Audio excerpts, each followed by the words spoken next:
അപ്പോൾ അടുത്തൊരു ഇമ്പോർട്ടൻ്റ് ആയിട്ടുള്ളൊരു സെക്ഷൻ എന്ന് പറയുന്നത് core components and native components. നമ്മൾ കോമ്പോണൻസിനെ പറ്റിയിട്ട് നമ്മൾ കഴിഞ്ഞ വീഡിയോയിലൊക്കെ പറഞ്ഞിട്ടുണ്ടായി. കോമ്പോണൻ്റ് എന്ന് പറയുന്നതാണ് മെയിൻ ആയിട്ടുള്ളൊരു നമ്മൾ ബിൽഡ് ചെയ്യണ ഓരോ ക്ലാസ് ബേസ്ഡ് ഫങ്ഷൻ ഇതായാലും കോമ്പോണൻ്റ് ആയാലും ഫങ്ഷണൽ കോമ്പോണൻ്റ് ആയാലും അതെല്ലാം ഒരു കോമ്പോണൻ്റാണ്. നമ്മൾ ഓരോ വ്യൂ ക്രിയേറ്റ് ചെയ്യുമ്പോഴും അതോരോ കോമ്പോണൻ്റ് ആയിട്ടാണ് റിയാക്ട് നേറ്റീവിൽ അതിനെ നമ്മൾ പറയേണ്ടത്. അപ്പോൾ മെയിനായിട്ട് ബേസിക് ആയിട്ടുള്ളൊരു ബിൽഡിംഗ് ബ്ലോക്ക് എന്ന് പറയുന്നത് റിയാക്ട് നേറ്റീവിൽ ഒരു വ്യൂ ആണ്. അത് ആൻഡ്രോയിഡ് മൊബൈൽ ആപ്പ് ഡെവലപ്മെൻറ്റിൻ്റെ ആൻഡ്രോയിഡിലായാലും iOS-ലായാലും ഒരു വ്യൂ എന്നുള്ളതാണ് എപ്പോഴും ഒരു ബിൽഡിംഗ് ബ്ലോക്കായിട്ട് വരാം. നമ്മൾ ഓരോ വ്യൂവിൻ്റെ ഉള്ളിലായിരിക്കും ബട്ടൺസ് ആയാലും ടെക്സ്റ്റ് ആയാലും എന്തായാലും നമ്മൾ ഒരു വ്യൂ എന്ന് പറഞ്ഞതിൻ്റെ ഉള്ളിലായിരിക്കും നമ്മൾ എപ്പോഴും ക്രിയേറ്റ് ചെയ്യേണ്ടതാണ്. അപ്പോൾ ഇവിടെ നേറ്റീവ് കോമ്പോണൻസ് എന്ന് പറയുന്നത് എന്താണെന്ന് വെച്ചാൽ ആൻഡ്രോയിഡിലും iOS-ലും ഉള്ള അതേ വ്യൂവിനെ ജാവാസ്ക്രിപ്റ്റ് വഴി റിയാക്ട് നേറ്റീവ് ഇൻവോക്ക് ചെയ്തെടുക്കണം. സെയിം പ്രോപ്പർട്ടീസുള്ള സെയിം ലുക്ക് ആൻഡ് ഫീലുള്ള അതേ എലമെൻറ്റുകളെ നമ്മൾ ജാവാസ്ക്രിപ്റ്റ് വഴി റിയാക്ട് നേറ്റീവ് ഇൻവോക്ക് ചെയ്തെടുക്കും. അപ്പോൾ നമുക്ക് അതേ നമ്മൾ ആൻഡ്രോയിഡ് ഡെവലപ്പ് ചെയ്യണ പോലെ അല്ലെങ്കിൽ iOS-ൽ ഡെവലപ്പ് ചെയ്യണ പോലെ അതേ ലുക്ക് ആൻഡ് ഫീല് നമുക്ക് റിയാക്ട് നേറ്റീവിൽ കിട്ടും എന്നുള്ളതാണ് റിയാക്ട് നേറ്റീവിൻ്റെ നേറ്റീവ് കോമ്പോണൻസിൻ്റെ പ്രത്യേകത. പിന്നെ ഒരുപാട് കമ്മ്യൂണിറ്റി കോൺട്രിബ്യൂഷൻസും നമുക്ക് ഈ കോമ്പോണൻസ് ഇങ്ങനെ ക്രിയേറ്റ് ചെയ്യാൻ വേണ്ടിയിട്ട് റിയാക്ട് നേറ്റീവിൻ്റെ ഭാഗത്ത് നിന്ന് കിട്ടിയിട്ടുണ്ട്. ഒരുപാട് കമ്മ്യൂണിറ്റികൾ ഇങ്ങനെ കോമ്പോണൻസുകളെ ക്രിയേറ്റ് ചെയ്തിട്ട് നമുക്ക് കുറേ ലൈബ്രറികൾ പ്രൊവൈഡ് ചെയ്യുന്നുണ്ട്. അപ്പോൾ അതിനും ഒരു കമ്മ്യൂണിറ്റി കോൺട്രിബ്യൂട്ടഡ് കോമ്പോണൻസ് എന്നൊക്കെ പറയും അതിന്. ഇനി കോർ കോമ്പോണൻസ് എന്ന് പറഞ്ഞാൽ റിയാക്ട് നേറ്റീവിൽ കുറച്ച് ചില കോമ്പോണൻസ് വ്യൂ, ടെക്സ്റ്റ്, ഇമേജ് അങ്ങനെ കുറച്ച് കോർ കോമ്പോണൻസുകളുണ്ട്. അത് നമുക്ക് ആൻഡ്രോയിഡിൽ വരാണെങ്കിൽ നമ്മൾ വ്യൂ ഗ്രൂപ്പ് എന്ന് പറയും, അല്ലെങ്കിൽ iOS എന്ന് പറയുമ്പോൾ UI വ്യൂ, അതുപോലെ text view, UI text view, അങ്ങനെ അതിന് കറസ്പോണ്ടിങ് ആയിട്ട് റിയാക്ട് നേറ്റീവിൽ വരുന്ന കോർ കോമ്പോണൻറ്റുകളാണ് ഈ ലെഫ്റ്റ് സൈഡിലായിട്ട് കാണിക്കുന്നത്. ആക്ച്വലി ഇത് നേറ്റീവിലുള്ള അതായത് iOS-ലും ആൻഡ്രോയിഡിലുള്ള അതേ എലമെൻറ്റുകളെ ഇവർ ജാവാസ്ക്രിപ്റ്റ് വഴി റിയാക്ട് നേറ്റീവ് ഇൻവോക്ക് ചെയ്ത് എടുക്കണ ഒരു സെറ്റപ്പാണ് ആക്ച്വലി റിയാക്ട് നേറ്റീവിൻ്റെ ബാക്ക്ഗ്രൗണ്ടിൽ വർക്ക് ചെയ്യണത്. അപ്പോൾ ഇവിടെ നമ്മൾ നേരത്തെ പറഞ്ഞ പോലെ എക്സ്പോൻ്റെ സ്നാക്കിൽ ഈ എല്ലാ കോർ കോമ്പോണൻസും ഉപയോഗിച്ചിട്ട് ചെറിയൊരു പേജ് ഇവർ ക്രിയേറ്റ് ചെയ്ത് വെച്ചിട്ടുണ്ട്. ഞാൻ അതിലോട്ട് പോകണില്ല. നിങ്ങൾക്ക് ഈ ഡോക്യുമെൻറ്റേഷൻ നോക്കുമ്പോൾ ഇതൊന്ന് ജസ്റ്റ് ഇതിലൊന്ന് കയറി ഈ നേരെ സ്നാക്കിലോ അല്ലെങ്കിൽ ഈ കോഡ് നേരെ കോപ്പി ചെയ്തിട്ട് നമ്മളുടെ ഡിവൈസിലോ ഒന്ന് വെറുതെ ടെസ്റ്റ് ചെയ്ത് കളിച്ച് നോക്കാവുന്നതാണ്. ഇവിടെ ഒരു ഇമേജ് കൊടുത്തിട്ടുണ്ട്. അതായത് റിയാക്ട് കോമ്പോണൻസിൻ്റെ ഉള്ളിൽ വരുന്ന കാര്യങ്ങൾ, റിയാക്ട് നേറ്റീവ് കോമ്പോണൻസ്, അതിൽ കമ്മ്യൂണിറ്റി കോമ്പോണൻസ് ഉണ്ടാവും, കോർ കോമ്പോണൻസ് ഉണ്ടാവും, അതുപോലെ നേറ്റീവ് കോമ്പോണൻസും. ഇതെല്ലാം കൂടിയിട്ടാണ് നമ്മൾ റിയാക്ട് നേറ്റീവിൽ നമ്മൾ കോമ്പോണൻസ് ക്രിയേറ്റ് ചെയ്യുക എന്നുള്ളതിൻ്റെ ഒരു ബിഗർ പിക്ചറായിട്ട് ഇവർ കൊടുത്തേക്കുന്ന ഒരു ആണത്. ഓക്കെ, അപ്പോൾ മറ്റൊരു പ്രധാനപ്പെട്ട ഒരു സെക്ഷനാണ് റിയാക്ട് ഫണ്ടമെൻ്റൽസ്. അപ്പോൾ ഇത് റിയാക്ട് നേറ്റീവിനല്ല, റിയാക്റ്റിനെ പറ്റിയാണ് പറയുന്നത്. റിയാക്ട് നേറ്റീവ് ആക്ച്വലി റിയാക്റ്റിലാണ് അത് ബിൽഡ് ചെയ്തേക്കുന്നത്. റിയാക്റ്റ് എന്ന് പറഞ്ഞാൽ ഓപ്പൺ സോഴ്സ് ഫ്രെയിം വർക്ക്, അതിൻ്റെ പിന്നിൽ നിന്നാണ് റിയാക്ട് നേറ്റീവും ആക്ച്വലി ബിൽഡ് ചെയ്തേക്കുന്നത്. അതിൻ്റെ മെയിൻ ലൈബ്രറികളെല്ലാം റിയാക്റ്റിൽ നിന്ന് വന്നിട്ടുള്ള ലൈബ്രറികൾ തന്നെയാണ് റിയാക്ട് നേറ്റീവിൽ യൂസ് ചെയ്തേക്കുന്നത്. അപ്പോൾ റിയാക്റ്റിൻ്റെ കുറച്ച് കോർ കൺസെപ്റ്റ് എന്ന് പറഞ്ഞാൽ നേരത്തെ പറഞ്ഞ പോലെ കോമ്പോണൻസ്, പിന്നെ JSX, പിന്നെ പ്രോപ്സ് എന്ന് പറഞ്ഞാൽ പ്രോപ്പർട്ടീസ്, പിന്നെ സ്റ്റേറ്റ്. അപ്പോൾ റിയാക്റ്റ് ശരിക്കും പറഞ്ഞാൽ ഒരു ഫ്രണ്ട് എൻഡ് വെബ് ഡെവലപ്മെൻറ്റ് ഫ്രെയിം വർക്കാണ് ശരിക്കും റിയാക്റ്റ് എന്ന് പറയുന്നത്.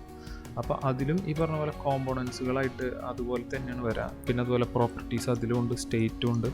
ഈ JSX എന്ന് പറയുന്നത് റിയാക്ട് നേറ്റീവിലാണ് വരിക.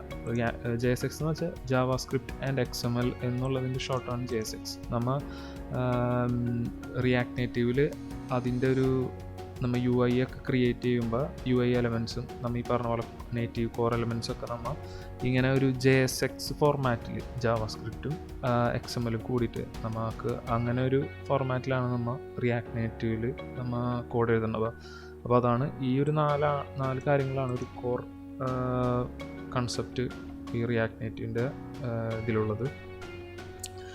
ഇനി ഒരു കാറ്റ് എന്ന് പറഞ്ഞിട്ടൊരു കോമ്പോണൻറ്റ്, അത് ഒന്നുമില്ല, ജസ്റ്റ് ഒരു ടെക്സ്റ്റ് ഇങ്ങനെ ഷോ ചെയ്യണ ഒരു കോമ്പോണൻറ്റ് ഇവർ നമുക്ക് വേണ്ടിയിട്ട് വെറുതെ ഒരു പഠിപ്പിക്കാൻ വേണ്ടിയിട്ട് ചെയ്യേണ്ടത്. അതിൽ ഫങ്ഷണലായിട്ടും ക്ലാസ് കോമ്പോണൻ്റായിട്ടും ഇതിൽ ഇവർ ചെയ്യേണ്ടത്. അപ്പോൾ ഇത് നിങ്ങൾക്ക് വെറുതെ ഒന്ന് കളിച്ച് നോക്കാം. ഇത് വെച്ചിട്ട് ജസ്റ്റ് ഒരു ക്യാറ്റ് എന്ന് പറഞ്ഞുള്ള കോമ്പോണൻ്റ് ഉണ്ടാക്കിയിട്ട്, പിന്നെ അതുപോലെ ഈ കാര്യങ്ങളൊക്കെ നമ്മൾ പറഞ്ഞതാണ്. ഇതൊരു ഞാനിപ്പോൾ എടുത്തേക്കണത് ക്ലാസ് കോമ്പോണൻ്റ് ആയതുകൊണ്ട് ഇവരിവിടെ കോമ്പോണൻ്റ് എന്ന് പറഞ്ഞൊരു സബ് മൊഡ്യൂളിനെ എടുക്കണം, അതിനെ എക്സ്റ്റെൻഡ് ചെയ്യണം, എന്നിട്ട് റെൻഡർ ഫംഗ്ഷൻ എഴുതണം, റിട്ടേൺ ചെയ്യണം. അതെല്ലാം നേരത്തെ നമ്മൾ പറഞ്ഞുള്ള കാര്യങ്ങൾ തന്നെ.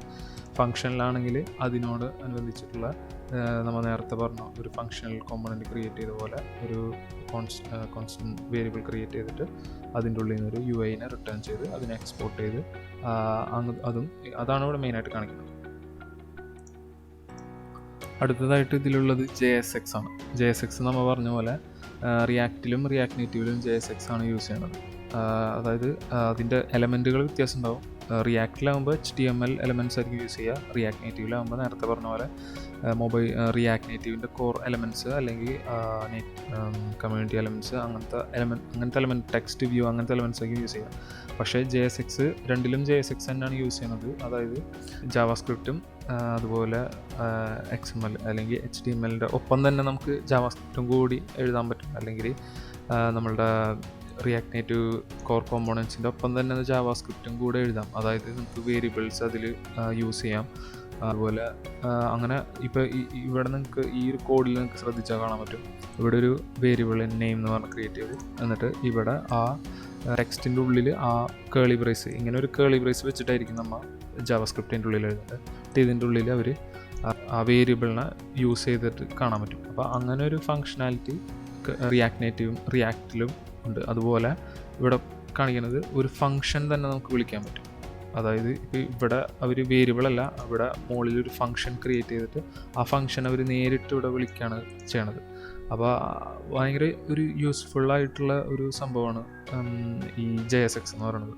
പിന്നെ ഇതിൽ പറയണത് കസ്റ്റം കോമ്പോണൻസിനെ പറ്റിയാണ്. കസ്റ്റം കോമ്പോണൻസ് എന്ന് വെച്ചാൽ നമ്മൾ ആക്ച്വലി റിയാക്ട് നേറ്റീവിൻ്റെ കോമ്പോണൻസ് ടെക്സ്റ്റ് വ്യൂ അങ്ങനെയൊക്കെ വെച്ചിട്ട് നമ്മൾ ഒരു കോമ്പോണൻറ്റ് നമുക്ക് ഒരു കസ്റ്റം കോമ്പോണൻറ്റ് ക്രിയേറ്റ് ചെയ്ത് വെക്കാം.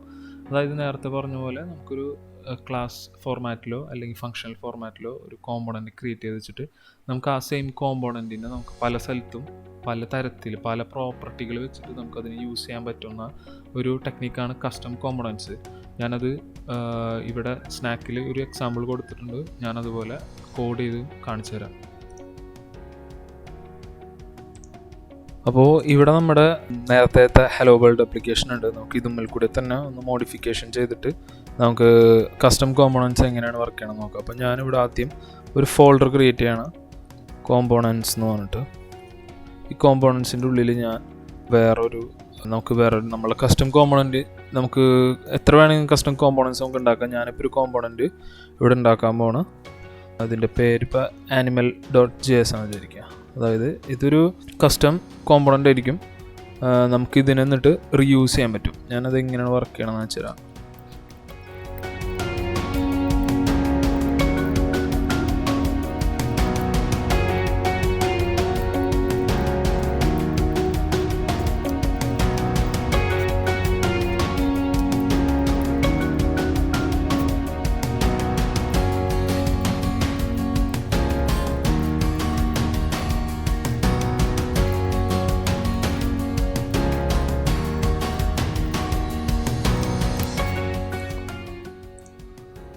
ഞാനിവിടെ ഒരു ടെക്സ്റ്റ് ഇങ്ങനെ കൊടുക്കുകയാണ്, ദിസ് ഈസ് an animal ഇങ്ങനെ കൊടുത്തു. ഇനി നമുക്ക് app.jsലേക്ക് വന്നിട്ട് ഇപ്പോൾ സിമുലേറ്ററിൽ നിങ്ങൾക്ക് കാണാൻ പറ്റും ഹലോ വേൾഡ് തന്നെ ഉള്ളൂ. അപ്പോൾ ഇനിയിപ്പോൾ നമുക്ക് ഞാൻ ഈ ഹലോ വേൾഡ് എന്നുള്ള ടെക്സ്റ്റ് ഇവിടെ നിന്ന് റിമൂവ് ചെയ്തിട്ട് നമുക്ക് നമ്മുടെ കസ്റ്റം കോമ്പോണൻറ്റ് നമുക്ക് ഇതിലേക്ക് ഇമ്പോർട്ട് ചെയ്യാൻ പറ്റും. അപ്പോൾ ആനിമൽ എന്ന് പറയുന്ന കോമ്പോണൻറ്റ്, അപ്പോൾ ഇതിൻ്റെ റൂട്ട് ഡയറക്ടറിയിൽ കോമ്പോണൻസ് എന്ന് പറഞ്ഞൊരു ഡയറക്ടറി, ഈ ഡയറക്ടറിയുടെ ഉള്ളിൽ ആനിമൽ എന്ന് പറഞ്ഞിട്ടുള്ള കോമ്പോണൻറ്റ്. അപ്പോൾ ഞാൻ ഈ ആനിമൽ എന്ന് പറയുന്ന കോമ്പോണൻറ്റിനെ നേരിട്ട് ഇവിടെ ഇങ്ങനെ വിളിക്കാൻ പോകണം. സേവ് ചെയ്ത് കഴിഞ്ഞാൽ ദിസ് ഈസ് ആൻ ആനിമൽ എന്ന് കിട്ടി. ഇനി ഇതിപ്പോൾ ഒരു കോമ്പോണൻ്റ് അല്ലേ, ഇപ്പോൾ ഈ കോമ്പോണൻറ്റിനെ ഞാൻ ഒരു 2 പ്രാവശ്യം കൂടിയും റീയൂസ് ചെയ്യണം. സെയിം കോമ്പോണൻറ്റിനെ റീയൂസ് ചെയ്യുമ്പോൾ നമുക്ക് അതിങ്ങനെ റിപ്പീറ്റ് ചെയ്തുകൊണ്ടിരിക്കും. എത്ര പ്രാവശ്യം നമ്മൾ ഇടുന്നോ അത്ര പ്രാവശ്യം ഇത് റിപ്പീറ്റ് ചെയ്തുകൊണ്ടിരിക്കും. അപ്പോൾ അതാണ് ഒരു കസ്റ്റം കോമ്പോണൻറ്റ്. ഇങ്ങനെ ഒരു കോമ്പോണൻറ്റ് ഇതുവരെ ഉണ്ടായിരുന്നില്ല, നമ്മളായിട്ട് ഉണ്ടാക്കിയ ഒരു കോമ്പോണൻ്റ് ആണ്. അതുകൊണ്ടാണ് അതിന് കസ്റ്റം കോമ്പോണൻറ്റ് എന്ന് പറയുന്നത്. അപ്പോൾ നമുക്ക് ഇവിടെ എന്ത് വേണമെങ്കിലും നമുക്ക് നമ്മുടെ ആപ്ലിക്കേഷനിൽ റീയൂസബിൾ ചെയ്യാൻ പറ്റുന്ന എന്ത് കോമ്പോണൻറ്റ് വേണമെങ്കിൽ നമുക്ക് കസ്റ്റം കോമ്പോണൻസിൽ ഉണ്ടാക്കി വെച്ചിട്ട് നമുക്കത് എവിടെ വേണമെങ്കിലും ആ സെയിം കോമ്പോണൻറ്റിനെ റീയൂസ് ചെയ്യാൻ പറ്റും. അതാണ് ഈ കസ്റ്റം കോമ്പോണൻറ്റിൻ്റെ മെയിൻ ഒരു പ്രത്യേകത എന്ന് പറയുന്നത്. അപ്പോൾ ഇവരിവിടെ അതേ സെയിം എക്സാമ്പിൾസൊക്കെ തന്നെയാണ് ഇവർ സ്നാക്കിലൊക്കെ വെച്ചിട്ട് ക്യാറ്റ് എന്ന് പറഞ്ഞിട്ടുള്ള കോമ്പോണൻറ്റ് അവർ ഇവിടെ ഉണ്ടാക്കി. എന്നിട്ട് ആ ക്യാറ്റ് എന്ന് പറഞ്ഞ കോമ്പോണൻറ്റിനെ ഇവർ ഇങ്ങനെ റീയൂസ് ചെയ്തു. അപ്പോൾ ഇവർ അതുപോലെ ഇങ്ങനെ പ്രിൻ്റ് ചെയ്ത് അവരെ UI അതങ്ങനെ വന്നു. അപ്പോൾ അതാണ് കസ്റ്റം കോമ്പോണൻറ്റ്സ് എന്നുള്ളത്. നിങ്ങൾക്ക് ഇനി ഈ ഒരു എക്സാമ്പിൾസ് വെച്ചിട്ട് നിങ്ങൾക്ക് നിങ്ങളുടേതായ എക്സാമ്പിൾസ് വെച്ചിട്ട് നിങ്ങൾ എന്തായാലും പ്രാക്ടീസ് ചെയ്യണം. എന്നാലേ നിങ്ങൾക്ക് ഇതിനെപ്പറ്റി കൂടുതലൊരു മനസ്സിലാവുള്ളൂ. അപ്പോൾ നമുക്ക് ഇനി പ്രോപ്പർട്ടീസും സ്റ്റേറ്റും അടുത്ത വീഡിയോയിൽ കാണാം.